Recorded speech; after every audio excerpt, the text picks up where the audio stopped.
Welcome back to PJ Chen Design. This is PJ. In this video, I'll show you how to build a birthstone ring in Rhino 3D software. Focusing on the puffy side detail design and the clean half bezel set. Are you ready? Let's get started.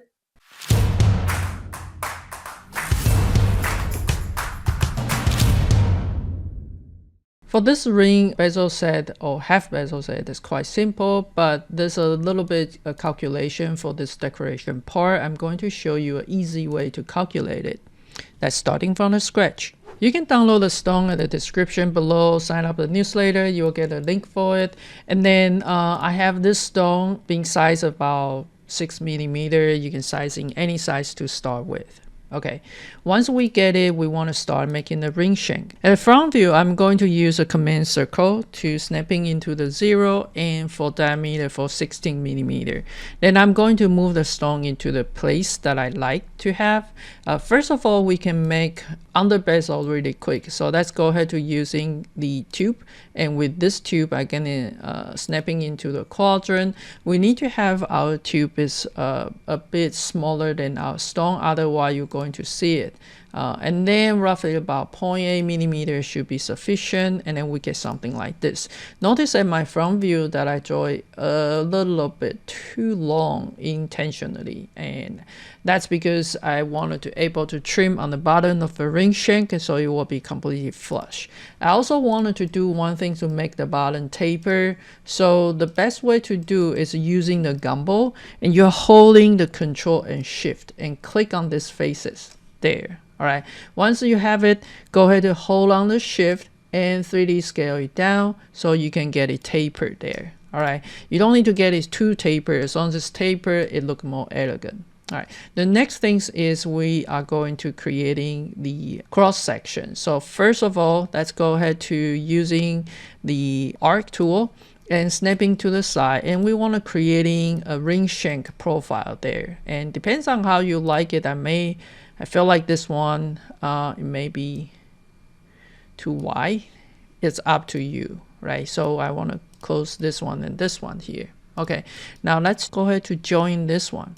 A second thought, this might be too tall for side of the ring. On the side of the ring, you want to get it about 1.5mm. Bigger than that, it might be still, it might be a little bit like too noticeable. Okay, so then I'm simply just going to mirror to the other side.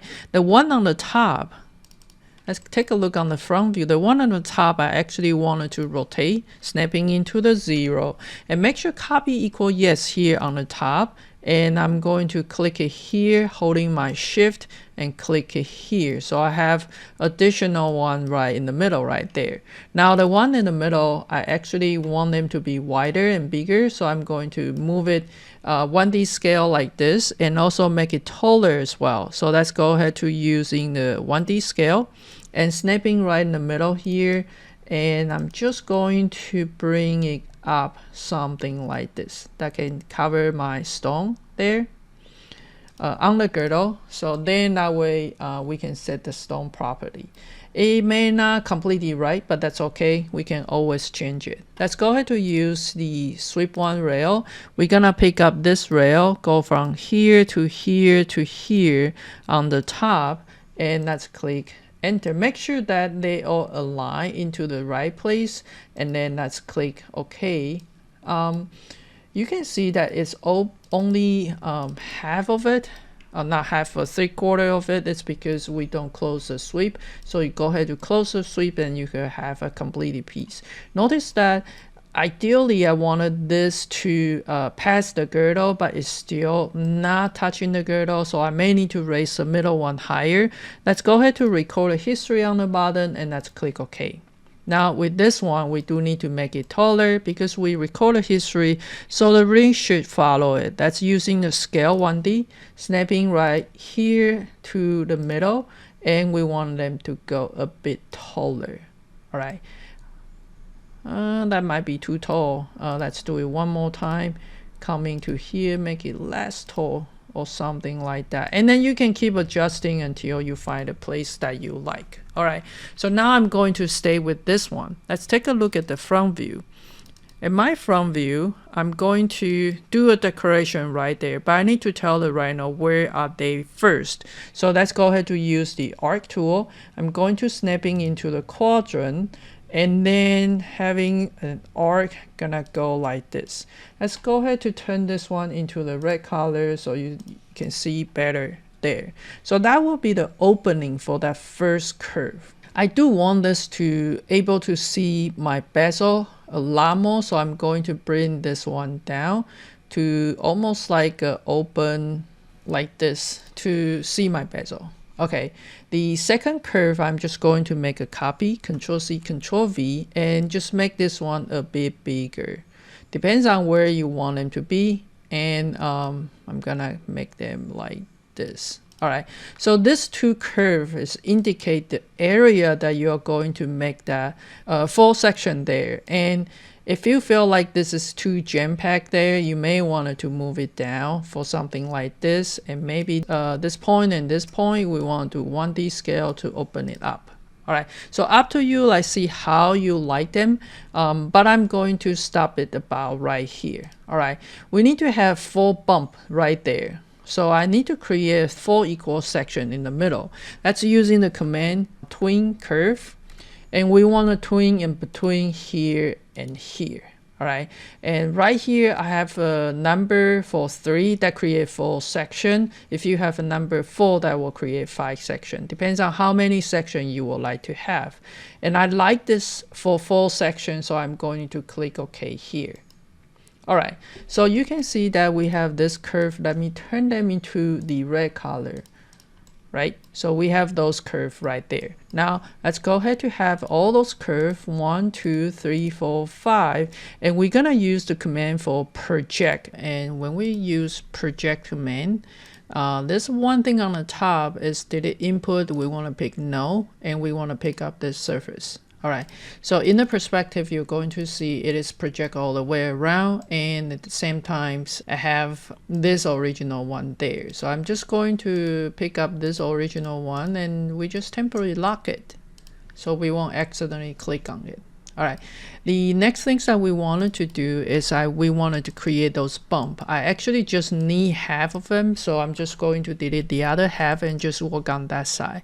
Let's go ahead to use the arc command. There's a one's called start end point on the arc. We're gonna snapping into the midpoint or quadrant here, and we get that first one. We get this one. Make sure you're snapping into the quadrant and the quadrant, and then you can get the bump getting smaller or it's gonna getting bumpier. It's up to you. You can gradually to change them if that fit into your design. All right, so once we have that, in order to make it much easier for close up, I will suggest to have this cross section is a closed curve.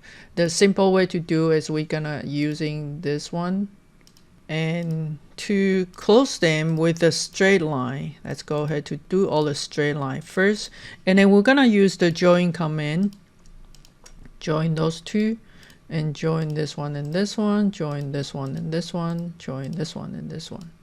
So we have now a closed curve instead of an open curve, and before we do in the sweep.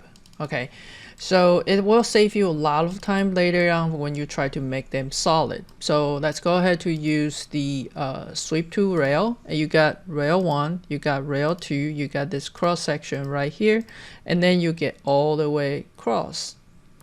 Now the one on the bottom may not look right because the way it's flipping. So in fact, I'm going to pick up all this curve right here, and I'm simply going to explode it, so we don't deal with anything inside of a ring shank first. So let's go ahead to use the sweep tool one more time. You got rail 1, rail 2, cross section, and you get something like this.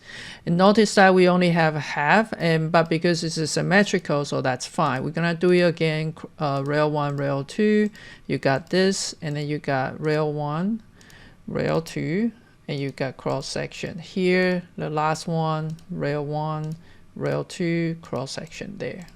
Okay, so now you have all of this. We just need to pick up all of them, And then let's go into the top view. We simply just going to use the mirror command, and we're gonna mirror to the other side. And while it is selected, we're gonna pick up all of this and join them together. If you are not able to join, which means you are not using exactly right in the center for your mirror assets. Okay, so now we have this. How do we gonna turn them into the solid? We can simply just pick up everybody that we just create and use the cap command to close it, CAP. And it will close it is because your cross section was completely flat. Okay, and then later on we can boolean this to that. Now let's go ahead to pick up this one, this one, this one, and this one, and we can simply just mirror to the other side by typing 0 and mirror to the other side. Okay, cool. Now one thing that you notice, this ring, if I turning into the render view, you're going to see the original ring is still there. It's hard for me to see my bezel. It doesn't look good, look like a mistake there. All right, so now we're gonna coming into the front view. So at the front view, we're gonna pick up this curve and we're gonna use the trim command to trim it off. All right, it say it will break the history. That's okay. We no longer need to change it. And then that's what you see there. But now you see is an empty space there, right? And it's not solid. So while this piece is still selected, we want to extrude it. I'm just extruding with the gumball and move it back to cover the entire area. Now I wanted to use this ring to trim off those extra there. As you can see, I have a surface right there, and all I need to do is pick up everybody and then we just join together. So now we have a solid on this ring as well. Okay, so the very last things we wanted to do is pick up this one, and to trim off the extra bezel there, again, I'm going to, using the solid, extrude a planar curve straight and on both sides. And we're gonna use the Boolean difference, this bezel ring here, and the B difference out from this guy right here. So then we will have a nice looking. I will suggest you to fillet the edges on this edges there, even though something really small like 0.2 millimeter. After casting, it's hard to fix that area to look like nice and round. So you might want to do your fillet right now. That's the full process for building this ring. If you wanted to develop this further and apply into your own jewelry CAD design, you can find more information about the full program that I offer in the description below. Thank you for watching, and I will see you next.